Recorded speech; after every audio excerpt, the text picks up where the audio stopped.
Hey everyone, I'm Danny and welcome to Wizardry Workshop.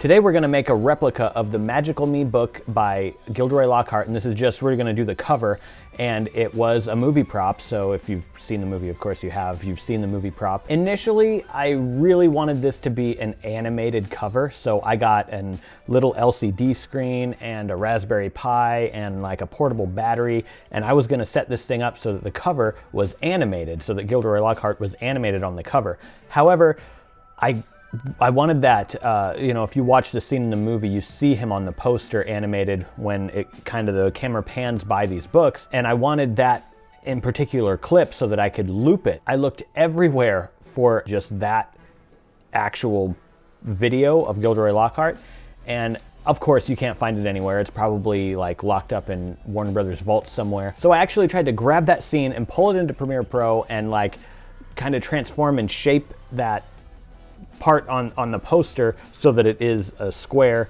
and it was just messy. It didn't look good. It was blurry. So unfortunately this book cover is not going to be animated, but it's still going to be pretty cool. I found some really cool things to show you in this video, so I will use that Raspberry Pi and the LCD screen for a different project that I just have in my head right now, and I haven't actually started anything yet for it, but it is just an idea at this point, but that will be coming, so look forward to a Raspberry Pi tutorial at some point. First of all, let's take a look at the templates. So this was just a practice run that I did. You can see it kind of got messed up, but I didn't care because it was just practice. And I printed it on this glossy paper. This is like a brochure paper that I found online, and I thought the book cover would look really nice on that rather than just being on plain paper. Because the background, since we are foiling this, the background you have to print on an inkjet printer, and if you don't have a good quality inkjet printer, it's not going to look that great. Brochure paper would have made that look a little bit better. As you can see, this does look pretty good, but unfortunately it smudges and the ink just comes right off of it. Even though this was branded as inkjet brochure paper, the ink just comes right off. There's nothing we can do about that. So this is a scrapped thing. And then I got a different kind of paper that is also marketed as brochure paper for an inkjet printer. And this one also smudges, maybe even worse than the first one. So, I just gave up on the brochure paper for inkjet. This is what you're going to want to end up with. This is the cover printed on regular paper with my inkjet printer, and then the black, you can see how where it says Gilderoy Lockhart right there, it's kind of shiny. That is printed with a laser printer, and when we do the gold foiling, the gold foil is going to stick to that laser toner. So anywhere where that laser toner is, that's the only place we're going to have gold foil. So to achieve that, I printed this out on my inkjet printer, and then I printed a test run, and I put a B and an R, so I know this is the bottom right of the page when it's in my printer, my laser printer. Printed this out. Now I know which direction to put this into my printer, so it would go like this, right? And then run that through your laser printer, so you've got the ink on the bottom and then the laser toner on the top. But you might be wondering, what about those gold frames? Because if you've seen the movie prop, you know there's like a gold frame here and a gold frame there. Well, I was able to track down the exact frames that they used for the movie prop. This is the exact same thing. And these are pretty rare. I didn't know it at the time when I bought these, but it is called a Dresden frame, and I found someone on Etsy who was selling these, and they had 7 of them. So I ordered all 7 because I thought, oh, okay, cool. So if I mess up, I'll have a couple extra, and I'll be able to make my DIY anyways. Little did I know that these were so rare. The relief that they use to get that embossing on there is rare, and apparently there's only a few left. They are vintage reliefs, and they're not being well maintained. At least this is what I've heard. So eventually they will be in such bad shape that we will never see these exact frames again unless somebody recreates the relief, or you know, if somebody restores one of the vintage reliefs. But anyways, I was lucky enough to actually find these, so I am going to show you right here. As you can see, it's the exact frame that they used. This one's a little bit bigger. You need 2 more for that. And since these are rare, it might be a little painful to think of, but we are going to have to splice these together, which means we're going to have to cut these up, splice them together, because it makes one frame just tall enough for that cover photo. And I'll show you what you need to do here if you're able to get your hands on these frames, which is a very unlikely scenario. But if you're not able to get your hands on these frames, don't worry, I have a solution for you. I also have made a template that includes the frames, which I scanned in from the originals in my scanner, and you can just use this template.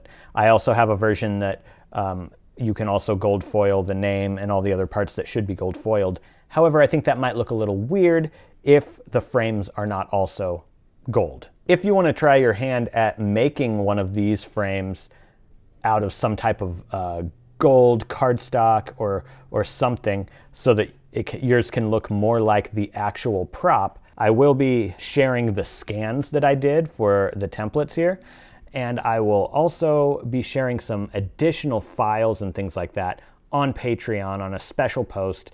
As a lot of you know, I put a bunch of the assets that I use, like this type of stuff, just for patrons on Patreon. So if you're interested, check it out over there. But first of all, we need to get these 2 frames looking like one frame, this frame. So I'm going to kind of show you where to splice these together. Right here, you can see there's like a little flower shape right there. That flower shape is basically the same as this next corner flower shape.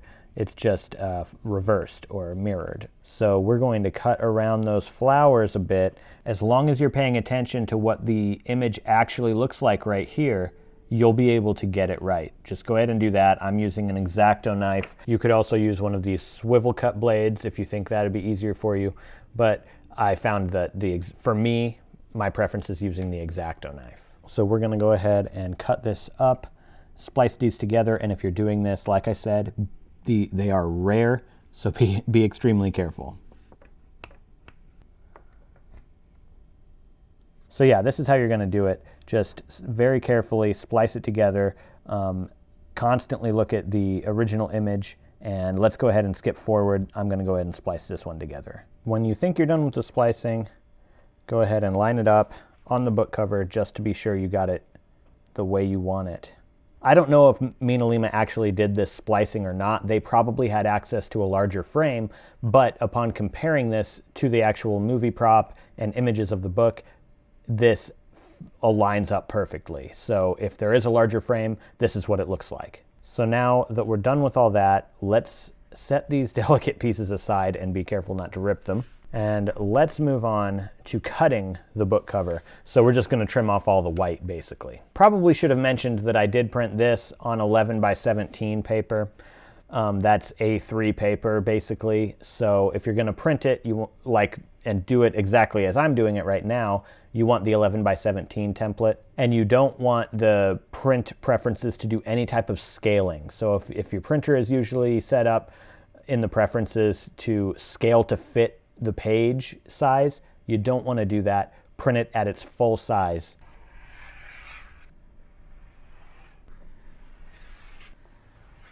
So there we go. Now the cover is all trimmed and ready. And if you're using the smaller templates, the 8.5 by 11 or A4 templates, it's just a matter of cutting off the white space and then sort of piecing them together, sort of like a puzzle, I guess, and gluing them together. Either way, you're going to end up with something about this size.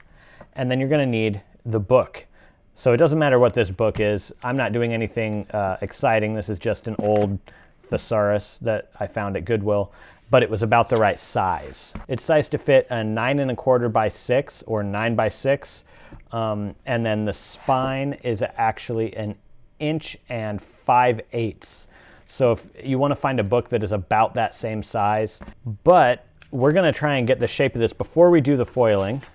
And before we glue anything onto this, we're just gonna get the shape right and get it lined up So we're going to do the spine first, straighten the spine out, and then fold these in. This is the important part. This is the measurement we're trying to get right here. Now I've taken this out of the book, and the reason we wanted to get where these folds are first is because this plastic pouch that goes through the mink foiling machine is longer than the area that we need to foil by just a little bit if it's not folded anywhere. So we needed to know where it's safe to fold so that we can cover the entire area that needs to be foiled. I know I can fold it right here, and that should be good enough. There's a little bit hanging out the end here, but I'm not going to worry about that as long as everywhere that needs to be foiled is covered inside of this pouch. If you're doing the foiling, you also need gold foil from Mink. This is a heat-activated gold foil.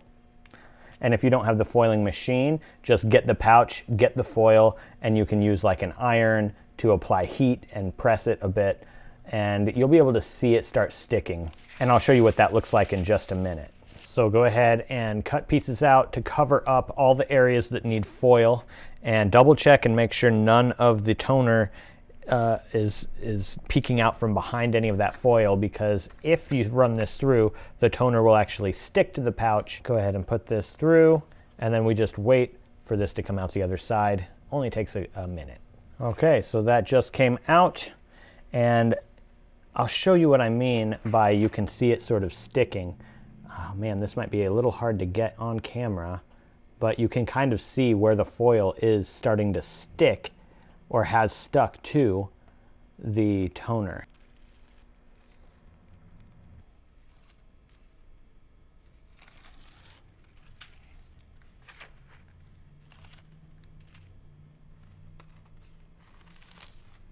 So then we should be here with a foiled Gilderoy Lockhart cover. Right down here where it says Flourish and Blots right there, it actually didn't quite line up with the square, so I think everything is just kind of didn't line up exactly through the printer, but it still looks pretty cool, so I'm not too worried about that. At this point, I really would have loved to emboss all of everything that's foiled right here. Maybe not the Flourish and Blots part, but everything else, I really wanted to emboss this, especially at least the cover text, because with it flat like that, there are some angles where it's hard to read or hard to see. However, if it was a little embossed, it would look better. And I couldn't find a way to do this that looked good and professional. I know there are ways to do this, I know that, but doing it from home without the necessary equipment, like a cutter that can actually cut into like metal, whatever that's called. I have a Cricut maker which can cut wood and like thick leather and stuff like that, but all of this detail here, I tried to make like a relief so that I could emboss this at home. I tried it with wood, it chipped a lot and just wasn't perfect enough. Pieces were coming apart. Because of how intricate this is. It would have to be metal or resin or plastic. Wood's not going to cut it. And then I also tried embossing powder, and that just looked like a Pinterest fail. It looked like I was a kid at school playing with like glitter pens or something. It didn't look good. So no, the embossing powder will not work, but let me know if you know a practical way to do it that actually looks good. So we're just going to go ahead and put these frames on here now. I'm using this gem tack, and it's actually, you know, to glue rhinestones, gems, and more onto cloth or whatever else you're using. But it works really well for this too. Or if you have like super glue or some other type of glue, don't use a hot glue gun. I tried it, it didn't turn out well. So we're just going to take our glue, and we are going to put glue basically anywhere you can on this. Maybe not do it right above the cover, but yeah, just put glue in all the places you can get it. And you don't want to like pile it up really thick, like big globs of glue. Just little thin lines of glue should do it. And then you just carefully line it up and glue it down. And if you do see glue kind of coming out the edges, just grab a scrap piece of paper or something and try and wipe that away. And then we move on to this side. So just glue the top on, and then we will glue the bottom on after that. There we go. So that is the entire frame. And then you might go around the edges if there's any parts that are coming up and make sure you glue them down. But I'd wait for the glue to dry before doing that. So we end up with this, and I know the frames are a lot brighter and easier to see than the foiling. If only we could do that embossing, it would look a lot better. So here it is on the book. There we go. I think that turned out pretty good. Let me know what you guys think about this in the comments section down below. And if you're interested in winning this, I will be shipping this to you with the book and everything. There's a giveaway link in the description box below. Down there, you're also gonna find a link to my 70K giveaway. We are approaching that very quickly. That's for the entire set of Accio Box exclusive book covers that I did. All the first edition Harry Potter books, the hardbacks that these covers fit. So you get the full set of books and the full set of covers. I'd really like to do more Gilderoy Lockhart books, like maybe at some point have the full set of DIYs for these books, because I think they are great. So yeah, let me know what you guys think in the comment section below. Thank you so much for watching this video, and I'll see you in the next one.